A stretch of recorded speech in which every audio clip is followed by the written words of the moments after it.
السلام علیکم عزیز جی وعلیکم دوستو. السلام.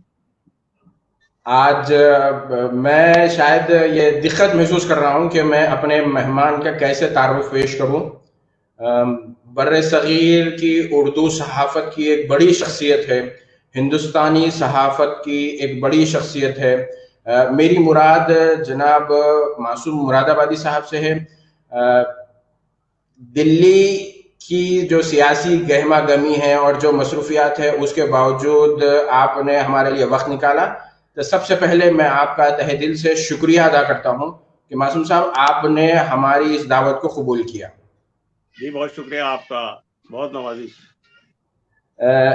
عزیز دوستو، میں یہ چیز ضرور اس بات کا اعتراف کرنا چاہوں گا کہ معصوم صاحب کی جو صحافت ہے اس کو ہم ہمارے زمانے طالب علم میں پڑھا کرتے تھے، اور میں یہ فخر محسوس کرتا ہوں کہ معصوم صاحب سے دو بدو بھی ملاقات ہوئی، یونیورسٹی میں ہوئی. آپ کو سننے کا اور پڑھنے کا مجھے سمجھیے کہ فخر حاصل ہے. تو ایک بڑی شخصیت میرے سامنے ہے، تو شاید میں سوال صحیح سے نہ کر سکوں یا بات صحیح سے نہ کر سکوں، اس کے لیے میں معذرت خواہ ہوں. میں ایک جو اگر دو سطری تعارف پیش کروں تو موجودہ ہندوستان کی جو کچھ سیاست ہے یا جو کچھ بھی حالات ہے اس میں جو اہم عناصر ہیں اس کو معصوم صاحب نے خود اپنی آنکھوں سے دیکھا ہے، اپنا قلم اٹھایا ہے ان موضوعات پر. بابری مسجد ابھی 6 دسمبر کا کچھ ہی دن ہوئے ہیں، تو معصوم صاحب کا شمار ان صحافیوں میں ہوتا ہے، چند ایک صحافیوں میں، اور خاص طور پر شاید اردو کے اکلوتے ایسے صحافی ہیں جنہوں نے اپنی آنکھوں سے بابری مسجد کو دیکھا تھا. ایک تو یہ جو آپ کا تاریخی وہ رہا، اس پر ہم بات کریں گے. دوسری چیز، ایک اور جو دائیں بازو کی سیاست ہے، خاص طور پر ہندوستان میں جس طریقے سے اس سیاست نے اپنے پاؤں پسارے ہیں، اور اس کے ابتدائی ایام میں ایک نام تھا مہاراشٹر کے بال ٹھاکرے کا، شیو سینا کے. تو معصوم صاحب اردو کے وہ واحد صحافی ہیں جنہوں نے انٹرویو لیا تھا بال ٹھاکرے سے اس زمانے میں، جبکہ سمجھیے کہ مہاراشٹر ہی نہیں بلکہ باہر بھی ان کا نام، ان کا توتی بولتا تھا. سمجھیے ایک ان کا نام خود ایک بہت بڑی چیز تھی.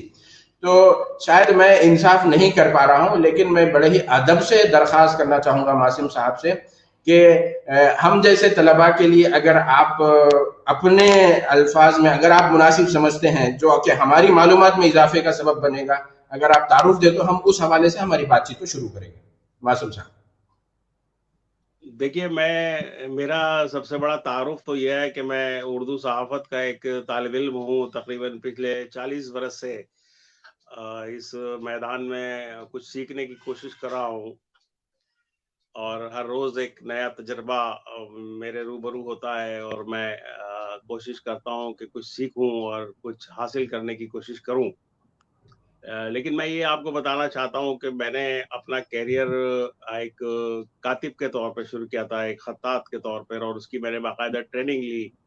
جو ملک کے سب سے بڑے خطاط تھے خلیق ٹوکی، ان سے میں نے ٹریننگ لی باقاعدہ، کیونکہ یہ فن جو ہے مجھے گھٹی میں ملا تھا. اور میرے جو نانا تھے منشی عبد القیوم خان، وہ مولانا ابوالکلام آزاد کے کاتب تھے.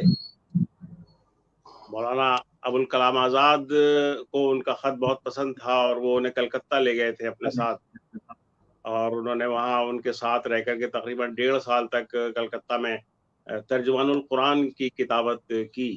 اس کے بعد جب مولانا آزاد نے غبار خاطر لکھی، تب بھی میرے نانا کو یاد کیا اور ان سے کہا کہ آپ میری اس کتاب کی کتابت کیجئے. وہ بہت ذی علم انسان تھے میرے نانا، تقریباً 6-7 زبانوں کے ماہر تھے، اور انہوں نے پھر مدینہ اخبار میں کام کیا.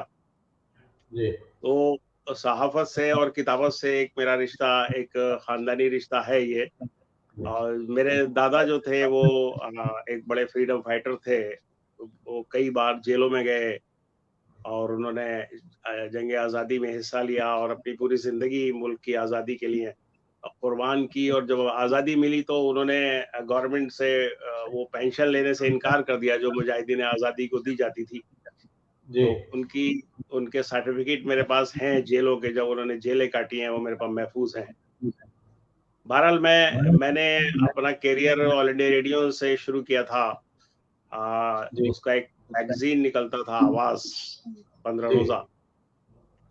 اس سے میں نے کیریئر شروع کیا اپنا, اور پھر میں آل انڈیا ریڈیو میں کچھ ٹاکس ہوتی تھیں نوجوانوں کے لیے وہ دینے لگا.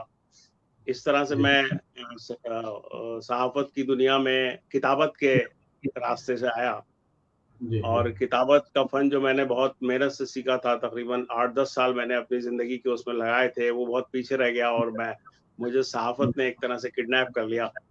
اور جی اب میں آج صحافت کے نرغے میں ہوں پوری طرح سے. میرا اوڑھنا بچھونا صحافت ہے, اور تصنیف و تالیف ہے, اور اب تک میری تقریباً 1 درجن کتابیں شائع ہو چکی ہیں, جی اور میں کوشش کر رہا ہوں کچھ سیکھنے کی اور کچھ حاصل کرنے کی زندگی سے, اور اسی جی جدوجہد میں مصروف ہوں. بہرحال آپ نے میرا تعارف میں کچھ تھوڑا مبالغہ کیا, میں اپنے آپ کو اتنا بڑا صحافی نہیں مانتا ہوں, میں جی بہت معمولی سا یہ آپ کا بڑا پن ہے. لیکن اس چیز کا میں اعتراف کروں گا, ایسا نہیں کہ آپ سے اس وقت دو بدو گفتگو ہو رہی ہے. میں اپنی بات پر قائم ہوں کہ آپ کی جو صحافت ہے اس کو ہم نے ہمارے زمانے طالب علم میں پڑھا ہے, سنا ہے اور سیکھا بھی ہے. یہ آپ کی محبت ہے, آپ کا کرم ہے میرے اوپر, میں بہت شکر گزار ہوں آپ کا. جی تو یہ میرا ایک مختصر سا تعارف ہے. جی اور آج کل صحافت کے ساتھ ساتھ جو میرا مشغلہ ہے وہ کچھ تصنیف و تالیف کا ہے. میرے پاس کچھ ایسا مواد ہے جو جی میں منظر عام پر لانا چاہتا ہوں. آج ہی میری کتاب ایک لانچ ہوئی ہے مولانا محمد علی جوہر کے بارے میں, جو جی جی میرے ماموں تھے مولانا عبد الملک جامعی, جو مدینہ منورہ چلے گئے تھے. وہ جی مولانا محمد علی جوہر کے ساتھ رہے تقریباً 2 سال تک, ان کی آخری عمر میں ان کے خادم کے طور پہ, ایک ساتھی کے طور پہ. تو جی ان کا 1991 میں انتقال ہوا مدینہ منورہ میں, جی اور اس کے بعد ان کا جو سارا ذخیرہ تھا, سارے مسودات تھے, وہ مدینہ میں تھے. میں وہاں سے لے کر کے آیا اسے, اور پھر یہاں جب لاک ڈاؤن میں مجھے فرصت ملی تو میں نے ان مسودات کو کھنگالا اور اس میں سے ایک کتاب تیار کی ہے بڑی محنت کر کے, جو آج لانچ ہوئی ہے, مولانا محمد علی جوہر آنکھوں دیکھی جی باتیں. جی وہ آپ دیکھیں گے اس پہ. آج میرا ایک مضمون بھی اس کتاب کے بارے میں آج کئی اخبارات میں شائع ہوا ہے ملک کے. تو آج کل معصوم صاحب, آپ کی کتابیں ہماری لائبریری میں بھی ہیں, اور خاص طور پر جو تاریخ کے حوالے سے جو پرچہ شعبہ ترسیل عامہ اور صحافت مولانا آزاد نیشنل اردو یونیورسٹی میں پڑھایا جاتا ہے, اس کے لیے جو سفارشی کتب ہیں اس میں آپ کی کتابیں بھی شامل ہیں. اور یقیناً آپ کا یہ جو نئی کتاب ہے, نئی تصنیف ہے, وہ طلباء صحافت کے لیے, ادب کے طلباء کے لیے, تاریخ کے طلباء کے لیے مجھے امید ہے کارآمد ثابت ہوگی. میں جو آپ سے جو سوال کرنا چاہ رہا تھا, آپ نے ملک بلکہ بیرون ملک بھی سفر کیا ہے. اردو صحافت کے حوالے سے میرا جو آپ سے سوال ہے کہ جو 21ویں صدی میں سال 2020 میں آپ کیا دیکھتے ہیں اردو صحافت کو؟ آپ دلی میں ہیں تو دیگر زبانوں کی صحافت اور قومی صحافت بھی آپ کے سامنے, پرنٹ میڈیا کے پس منظر میں ہم بات کریں تو آپ کس مقام پر دیکھتے ہیں اردو صحافت کو؟ دیکھیے, میں ایک طالب علم کے طور پہ آپ کو یہ بتانا چاہتا ہوں, چونکہ پچھلے 40 برس کا صحافتی منظرنامہ میری نگاہوں کے سامنے ہے. جی اردو صحافت نے تکنیکی طور پر بہت ترقی کی ہے. ایک زمانے میں آپ کو معلوم ہے کہ کتابت کے ذریعے سے اخبار تیار ہوتے تھے, ہاتھ سے لکھے جاتے تھے. اس سے پہلے پتھر کا زمانہ تھا, جی اور ہینڈ فٹ مشینیں تھیں, ہاتھوں سے مشینیں چلتی تھیں. میں نے وہ دیکھی ہیں مشینیں. اور آج پوری ٹیکنالوجی بدل گئی ہے. آپ کو پتا ہے کہ 1981 میں اردو کا کمپیوٹر سافٹ ویئر ایجاد ہوا, اور میں پہلا آدمی تھا جو پاکستان گیا, اور وہاں جو اردو سافٹ ویئر کے موجود تھے احمد مرزا جمیل, ان سے میں نے انٹرویو کیا. اور جب جی میں نے یہاں آ کر کے اس کو چھاپا تو لوگ بڑی حیرت میں تھے کہ یہ کیسے ممکن ہو گیا ہے کہ اردو جو ہے وہ کمپیوٹر پہ آ گئی ہے, اور لوگوں کو یقین نہیں آتا تھا. لیکن میں خود اپنی آنکھوں سے دیکھ کر کے آیا تھا, اور اس ساری ٹیکنالوجی کو میں نے انٹروڈیوس کیا یہاں پر. اور جب وہ ان کا انٹرویو چھپا تو احمد مرزا جمیل صاحب نے مجھے